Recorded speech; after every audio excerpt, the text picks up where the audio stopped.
ત્યારે કોંગ્રેસ નેતા અહેમદ પટેલ સાથે ખાસ વાત થઈ છે। જી હા, આપને બતાવી દઈએ, રાજ્યસભા ઉમેદવાર તરીકે અહેમદ પટેલે ફોર્મ ભર્યું। આપણે ટીવી સ્ક્રીન પર જોઈ શકો છો। આ તમામની વચ્ચે ચૂંટણીમાં જો ક્રોસ વોટિંગ થાય તો પરિસ્થિતિ ફરી એકવાર કોંગ્રેસ માટે પડકારજનક ઊભી થાય તેવી શક્યતા છે। આ તમામની વચ્ચે કોંગ્રેસ નેતા અહેમદ પટેલ સાથે ખાસ વાત કરવામાં આવી। રાજ્યસભા ઉમેદવાર તરીકે અહેમદ પટેલે ફોર્મ ભર્યું।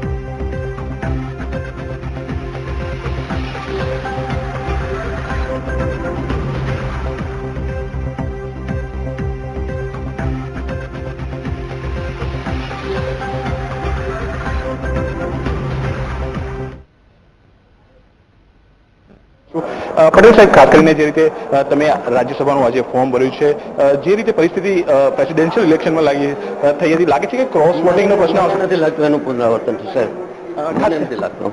ખાસ કરીને બાપુની જે નારાજગી છે અને કેટલાક ધારાસભ્યો ગઈકાલે પણ એબસેન્ટ રહ્યા હતા। શંકરસિંહજી સિનિયર આગેવાન છે, ગઈકાલે હું એમને મળ્યો હતો અને એમણે પોતે મને કીધું છે કે જ્યાં સુધી મારો સવાલ છે હું મારો મત તમને આપીશ, એટલે કે કોંગ્રેસના ઉમેદવાર તરીકે।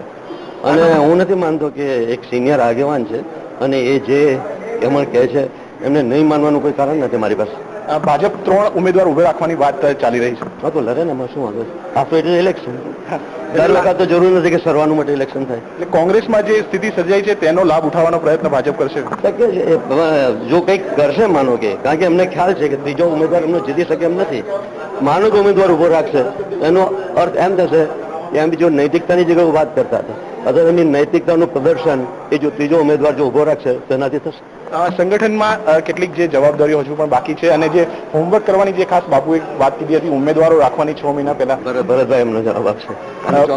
ભરતભાઈ, જે રીતે ઉમેદવારોની વાત હતી, જે નારાજગી હતી, ખાસ કરીને સંગઠનમાં પણ હજુ કેટલીક શહેર સંગઠનની જે બાકી છે, જે હોદ્દાઓ મૂકવાના, તો ટૂંક સમયમાં પૂરી કરવામાં આવશે।